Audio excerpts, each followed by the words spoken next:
سلام تعني هابلنا خبرات سماعتي تملكتنا تنفرم كما يصنحكم لكم جنبوت 4/2017 عام تمرت لهم معنتي حديث زينا قاب تግራይ تسمع لهم من قد اير ኢትዮጵያ ናብ ትግራይ ዝበሩ ወጻተኛታት ይኽልክሎም ኣሎ ዝብል ዘረባ መስምዑ ስዒቡ ካብ መንግስቲ ትግራይ ዝተዋሃበ መልሰሎም እዚ መልስ እዚ ብደብዳቤ ዝተሰነ አፈለማይ ዜናና ክነስማዕኩም ኢና ካቢኔ ዞባ ደቡብ ትግራይ አኺባ ረጊጾም ወጽዮም ዝበሃል ዜና ኣሎ ጀነራል ታደሰ ወረደ አኺባ ራያ ካቢኔ ደቡብ ትግራይ አዘዝተ አርሚ 24 ካሎት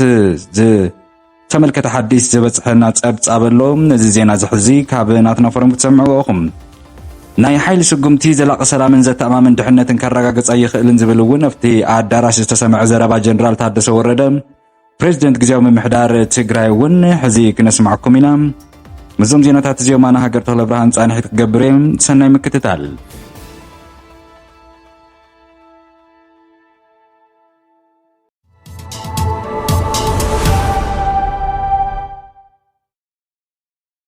مخلكال ጉዕዞ ቱሪስት ናብ ትግራይ ቁልጡፍ ፍታሕ ዝጠልብ ምዃኑ ሓላፊ ቢሮ ባህልን ቱሪዝምን ትግራይ ዶክተር አጽባ ገብረ እግዚአብሔር ተዛሪቦም ኣለዉ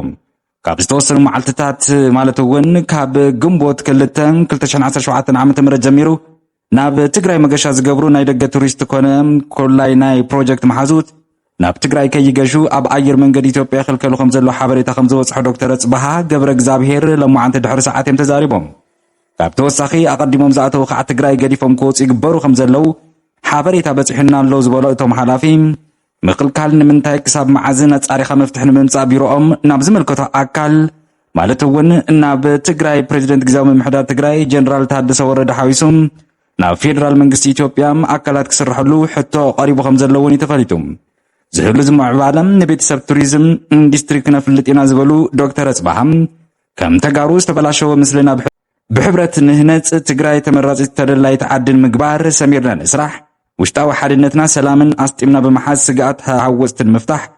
ዓለም ለኻዊ ርክባትና ንጠናኽር ክብልውን ጸዊዖም ኣለዉ ኣብ ተመሳሳሊ ዛዕባ መንገዲ ኣየር ኢትዮጵያ ዝገብሮ ዘሎ ክልከላ ጉዕዞ ደው ከብል ቢሮ ባህልን ቱሪዝምን ትግራይ ንሚኒስትር ባህልን ቱሪዝምን ፌደራል መንግስቲ ኢትዮጵያ ኣብ ጻሕፎ ደብዳቤ ብዕለ ሓቲተሎም እቲ ቢሮም ኣብ ጻሕፎ ዕላዊ ደብዳቤ ካብ ዝሓለፉ መዓልትታት ማለት እውን ካብ ግንቦት 2017 ዓ.ም ጀሚሩ ምኽንያቱ ብዘይ ተፈለጠ መንገዲ ናብ ትግራይ ዝወጹ በጻሕቲ ዓዲ መዳረግቲ ኣካላት ዝተፈላለዩ ፕሮጀክትታት ወጻኢ ዓዲ ብመንገዲ ኣየር ኢትዮጵያ ክልከላ ይግበረሎም ከም ዘሎም ናብ ቢሮ ብዘቀረቦም ቀረታ ፈሊጥና ኣለና ክብሉ ሓቢሩ ድሕሪ ውዕል ፕሪቶሪያ ኣብ ከቢድ ኩነታት ኮይና ዓውዲ ቱሪዝም ትግራይ ክነቃቃሕ ምስሊ ክልልና ንምስትክኻል ሰላምን ምርግጋእን ዓሲሉ መንኣሰይ ብዓውዲ ቱሪዝም ስራሕ ክፍጠረሎም ዝተፈላልዩ ስራሕቲ ክንሰርሕ ጸኒሕና ኢና ዝበለ እቲ ቢሮ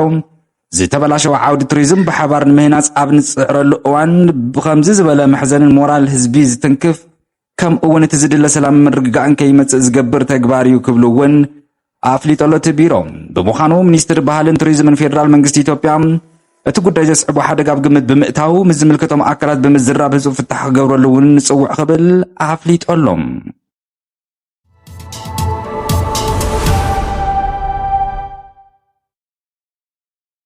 ካብ ዞባ ደቡብ ትግራይ ሕዚ ዝበጽሐና ምንጭታት ድማ ንናትና ፎረም ሕዚ ዝሓበርዋ ዜና ኣሎ ካቢኔ ዞባ ደቡብ ትግራይ ኣኺባ ረጊጾም ወጽዮም ካቢኔ ዞባ ደቡብ ትግራይ ሎሚ ግንቦት 4/2017 ዓ.ም ንኻልኣይ ግዜ ምስ ፕሬዝዳንት ታደሰ ኣብ ማይጨው ተራኺቦም መድረኽ ዘተ ንምግባር መደብ ሒዞም ነይሮም ኣብቲ መድረኽ ዘተ ኣዛዚ ግንባር ደቡብ ዮሃንስ ወልደ ጊዮርጊስ ጀነራል መዲድ ናይ ኣርሚ 2443 ካብ ኮንደር ላዕሊ ኣዘዝቲ ስለ ዝተረኸቡቲ ኣኺባም ብዕሊ ተበቲኑ ይብል እዚ ጸብጻብ እዚ ፕሬዝዳንት ጀነራል ታደሰ ወረደ ኣብ ራያ ምስ ዘለው ላዕለዎት ኣዘዝቲ ሰራዊት ትግራይ ኣብ ዝተፈላለዩ እዋናዊ ዛዕባታት ኣመልኪቱ ዘካየድዎ መድረኽ ዘተ ዝምልከት ሓበሬታ እውን ኣሎ ይበሃል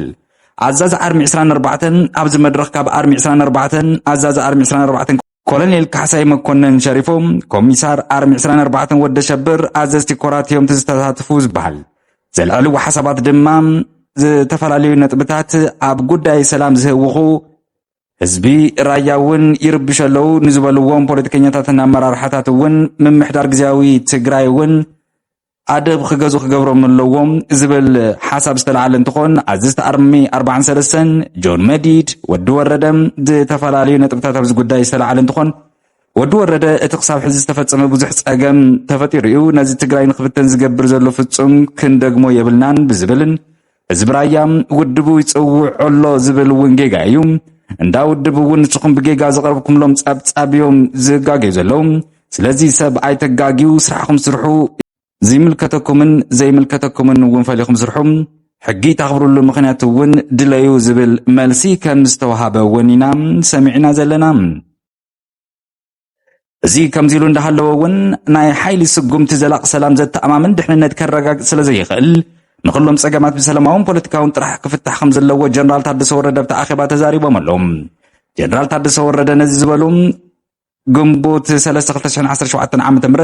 ኣብ ዞባ ደቡብ ትግራይ ምስ ዘለዎ መራርሓ ሓይልታት ፀጥታ ትግራይ ኣብ ዝተፈላለዩ እዋናዊ ዛዕባታት ተመልኪቶም ኣካይዶሞ ኣብ ዝተባሃለ ኣኼባ እዩ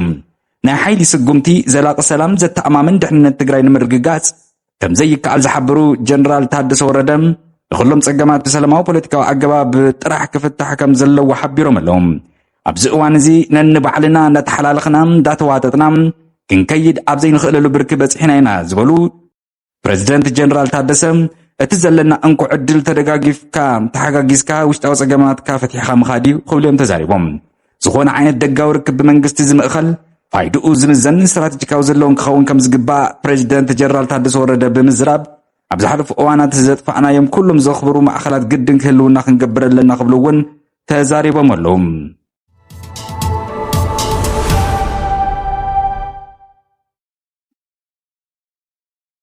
እዚ ከምዚ ኢሉ እንዳሃለወ ኣብቲ ኣኼባ ኣብዚ መድረኽ ካብ ኣርሚ 43 ኣዛዚ ኣርሚ 43 ኮሎኔል ገብረተንሳይ ብርሃነ ወዲ ብርሃነ ኮሚሳር ኣርሚ 43 ሓጎስ ሓውዜን ኣዘዝቲ ኮራት ከም ዝተሳተፉ ሰሚዕና ኣለና እዚ ኣብ ተዳራሽ ተገይሩ ዝተባሃለ ዘረባ እውን ሓደ ኣካላት ንግላዊ ረብሖኦም ጠምዚዞም ክጽብጽቡን ክጽሕፉን ናትና ፎረም ተመልኪታ ዘላ እንትትኾን ናትና ፎረም ካብቲ ቦታ ደው ኢላ ከም ዘረጋገጸቶም ፕሬዚደንት ግዝያዊ ምምሕዳር ትግራይ ጀነራል ታደሰ ወረደ ምስ ኣመራርሓ ካቢኔ ደቡብ ትግራይ ዘተየካይዱ ከም ዘለውን ምስ ውድብ ህዝባዊ ሓርነት ትግራይ እውን ዝተፈጠረ ፀገም ንምእላይ ንምስትኽኻል ክስራሕ ከም ዝግብኦ እውን ካብቲ ኣዳራሽ ኣኼባ ዝተረኸበ ጸብጻብ ይዘርድእ ክቡራት ሰማዕቲ ተመልከትቲ ናትና ፎረም ቀጻሊ ካልእ ሓድሽ ዜና ብዛዕባ እዚ ጉዳይ እውን ጥሉል ሓበሬታ ተወሳኺ ምዕባለ ናባኹም ክነብል ኢና ዝርዝር ጸብጻባት ናይ ሎማዓንቲ ዘም ሰማዕኹም መምስ ነይሮም ኣብ ሕድሕድ ዜናታትና ዘለኩም ርእቶ እውን ከም ተወትረኦም ምጥልና መዲስና ብኻልእ ሓድሽ ዜና ክሳብ ንራኸብ ክሳብ ሻቡ ሰላም